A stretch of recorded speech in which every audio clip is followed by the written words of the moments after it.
For committeeman, that would be Randy Van Alstine, Ralph Smith, and Doug Dewar. Doug Dewar is not with us this evening because he's with Diane in the hospital, and keep her in your prayers. We also have Patricia Sullivan and Elise Dennison. I saw Elise, there she is. I saw her come in. So what we're going to do, because early voting is getting ready to start and absentee balloting is getting ready to start, I want to give each of them 3 minutes to come up here and give their elevator speech to convince you to vote for them in the primary election. And we will start. Yeah. All right, let's get back. We were going to let the candidates for state committeeman and committeewoman talk to you quickly so you can have a better idea who you might want to vote for come August 30th.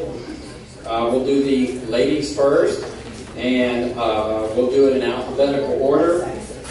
I'm sexist. I thought I was being polite. When I was growing up, I was taught ladies first. Okay, so in that order then, first up will be Elise Dennison. Come on up. You got 3 minutes. I need somebody to time it for me. Andy, you got a timer with you? Sure I do. Okay, we're going to keep to the 3 minutes, so we're not here a long time. Good evening. I came in a little late tonight. Let me tell you, I was working on the Leesburg budget, so it's budget season. To give you some of my background, I worked for AT&T and Lucent Technologies. I also was involved in bank management and attended the American Institute of Banking. I have a teaching certificate, which is a BS from James Madison University, an advanced master's in international project management and international contract law. I'm a commissioner in Leesburg and was mayor last year of Leesburg. And I'd like to tell you that I kept all my campaign promises back from 2012. Some of them I've expanded on and I'm improving them, but every single campaign promise was kept. We redid Main Street. If you haven't been to Leesburg lately, please go there. We brought jobs to the city, and we've got 3 more major companies looking to move into Leesburg and build, which will be nice, high-paying jobs for them. We streamlined programs and processes in the city. We're revitalizing Venetian Gardens, which is one of the jewels of the city. We're building a resource center in West Leesburg, which will bring job information, will bring training to West Leesburg, and it's going to be a meeting place for the folks that live in West Leesburg. So that you'll be hearing about. I've worked on quite a few school committees because, as you know, if the schools don't improve, economic development is extremely hard to bring about. And we've strengthened code enforcement, which was long overdue in Leesburg. I'm also the president of the Lake County, Florida League of Cities. I'm on the state nominating committee for this year and also the state legislative board. All this being said, what do you think I can do for the Republican Party? One of the main things I want to do is make it a party of inclusion rather than exclusion. We've gone through a few bad years, and as seen by the number of people that have left this organization, I think there's a lot of work that can be done.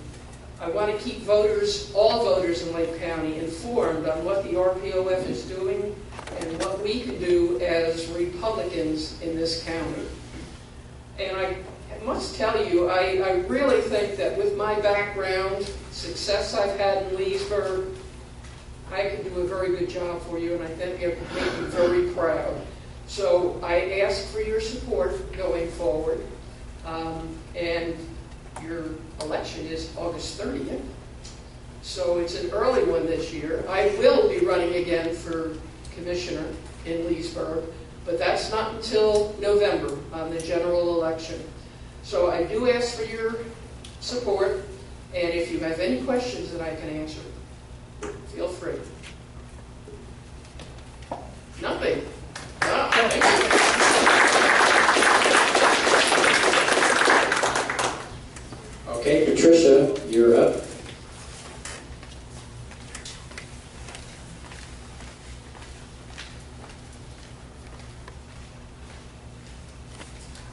Thank you. I want to read this quote from Ronald Reagan to start, and it may be a quote that we don't often hear, and it might even be new to some of you. He said, "We have problems in our country, and many are praying and waiting for God to do something. I just wonder if maybe God isn't waiting for us to do something.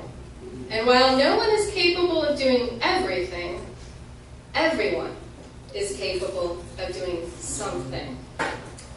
So that's very meaningful to me. A little bit about my history. If you don't know me, I'm a homeschool mother of 4.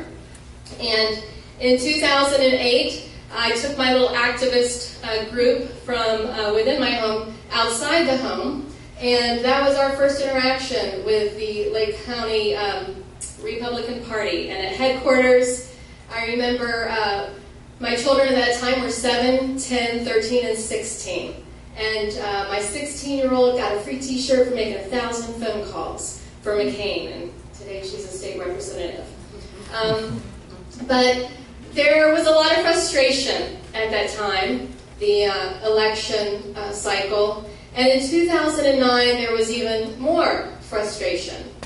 And one thing that I've always repeated, and I know a lot of familiar faces in here. You'll probably blame me for being on the board because you came with me to help reform the Republican Party, but to do something positive, to take the frustration. And this is what I always said: I want to take the frustration and channel it into positive action. And the Republican Party is the vehicle for us to do that. To take the frustrations that we know are tangible. I mean, I've heard it just as Congressman DeSantis was speaking. It is palpable. But we need to channel it into positive action. And so that's what I've been about. In 2010, I ran for Congress. But you know what? When I lost that primary, I didn't go back home. A lot of times we have candidates that come in and they want to get involved in the party and they don't win and we never see them again. But that's actually when I joined the REC, was in 2010. And then in 2011, sadly our state committeewoman had to resign due to health issues, and I was elected to this position in 2011.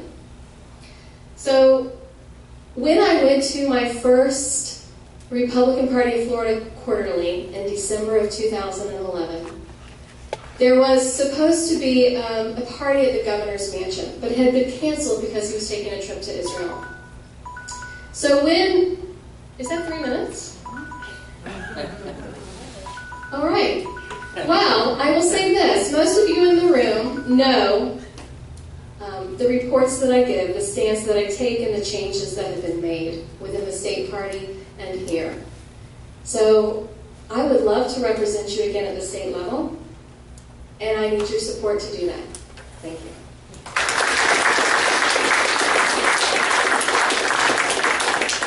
Okay, now we're going to switch to the men. And alphabetically, that means Ralph Smith's up next. Come on up, Ralph.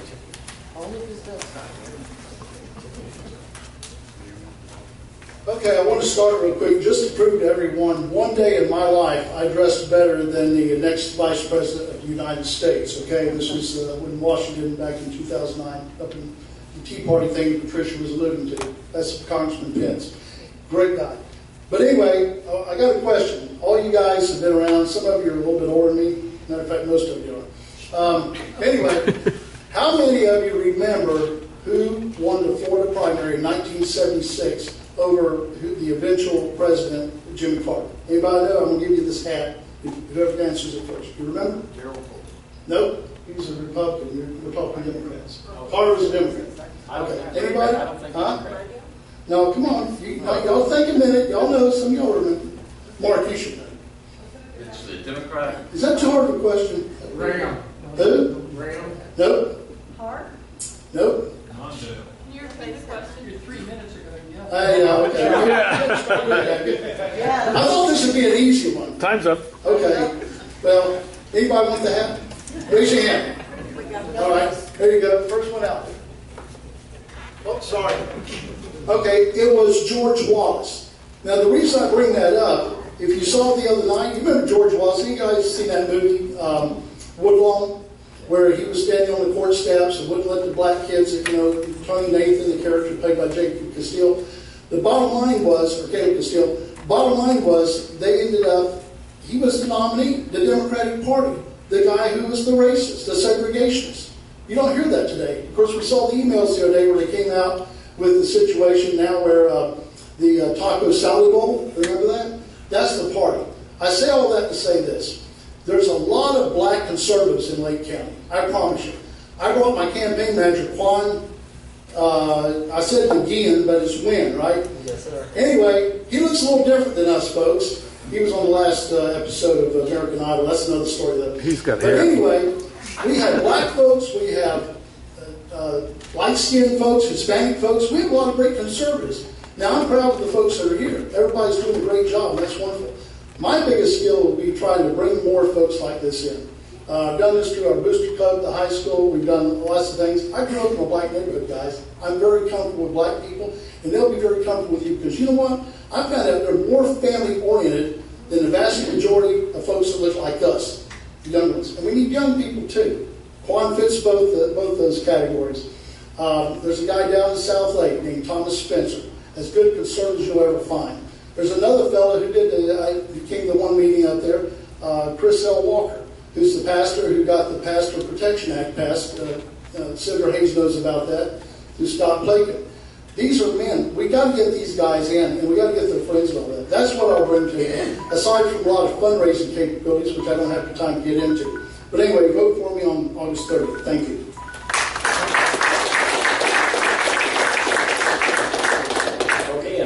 Last state committee man candidate is Randy Van Alstyne. Come on up, Randy.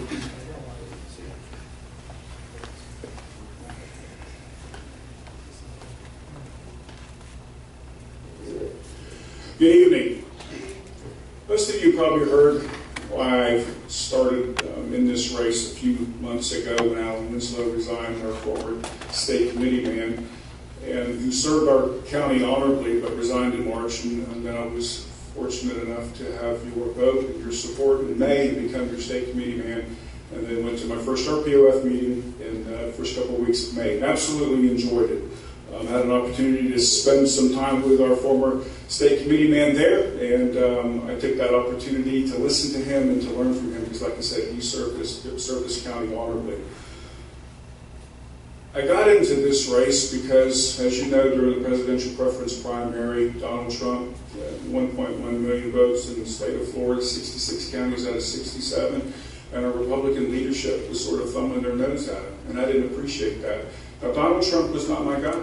I'll be honest with you, he was not. Mr. Carson was. But the people have spoken, and how dare the Republican leadership get in our way? It is contrary to the very framework of our United States Constitution. And that's why I got involved in it. I'm not a politician. I just am an American, red-blooded American who just believes in our Constitution. And I don't want to see it erode away. And I really and firmly believe, you've heard it taught me time in and time again, that this is the most important election of our lifetime. You've heard that probably a dozen times throughout your life, and I've heard it and sort of passed it over. But this time, I firmly believe that this is the case, because if we don't win in November, I don't believe there's any hole to dig out of. I don't think we'll ever get out of it. A little bit about me. I work for Mr. McKee. I'm one of his administrative directors, the Lake County tax collector. I have a long history in emergency medical services. Started out in 1984 as an EMT for Waterman Ambulance Service, and then rise through the ranks to become a county-wide coordinator over in Citrus County, and ended my EMS career as a flight paramedic at Camden General Hospital. And I believe, like Elise said and Ralph said, that this RAC needs to be more inclusive. We need to grow. We have just shy of 500 precinct committee positions in our county. And look at us. We have 60 to 70 on average over the last 2 or 3 years. There are Republicans, there are conservatives everywhere throughout this county and our country. Remember when the Pulse shooting happened a little over a month ago, and how our community came together and we united? What happened to that? We got to keep it going, just absent the tragedies. And so I bring to the table my desire to bring folks, because there are conservatives everywhere. It's a value system. And if our value systems align, we'll probably get along with each other because our ideologies are right behind it. And so I look to bring in young Republicans, young conservatives, and reach out to my fellow state committeemen across the counties and to develop a state committeeman caucus. It's something I'm working on right now. I ask for your vote on August 30th. It's been an honor to serve you, and win, lose, or draw on August 30th. I will be here on September 1st, working hard.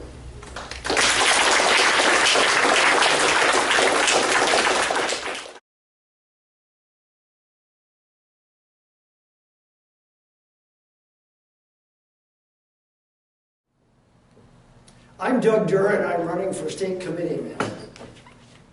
You know, I want to thank Walter and Vance for making it possible for me to spend a few minutes with us.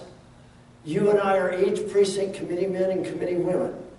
We're the folks who knock on the doors. We're the folks who know the people in our neighborhoods. We're the folks who encourage those folks to vote. We're the folks who answer their questions. The Republican Party of Lake County is unique in that it is absolutely a grassroots political party. The Republican Party of Lake County makes all of its policy decisions based on how you and I vote. By example, recall when we had the policy position that we adopted that asked our elected Republican officials to scrutinize their budget. We asked our Republican officials to be certain that they had no extra in their budget. We were the ones that adopted the policy that opposed the idea of the 1% sales tax increase. And it was voted on right here in this room by each and every one of us. That's the way grassroots parties are supposed to work. Grassroots parties are supposed to be based on how you and I personally feel after we've worked with the folks in our precinct. Now, that concept is fundamental, but it's not without risk. You recall that when we adopted the policy position asking our Republican elected officials to scrutinize their budget, the hue and cry was overwhelming. We're the stewards of the public funds. We're the ones that understand this, not you folks. And when we opposed the 1% sales tax, oh my gosh, that money's already in our budget. Take it away from us, we'll just raise your property taxes. So this is not absolutely as straightforward as you and I would think. Now, the Republican Party of the state of Florida is similar. The Republican Party of the state of Florida has people like me that you elect. We're sent to Tallahassee to represent the needs and the interests of the people of the Republican Party in Florida. The way that we work this is grassroots, same thing. But the reality is we have the same fallout that we have at our local party level. I'm running on the idea that I want to encourage everyone at the Republican Party of Florida to absolutely make it a point to tap a wonderful resource. That wonderful resource is us, the grassroots people. I'm Doug Durr, and I'm running for state committeeman. I'd appreciate your vote.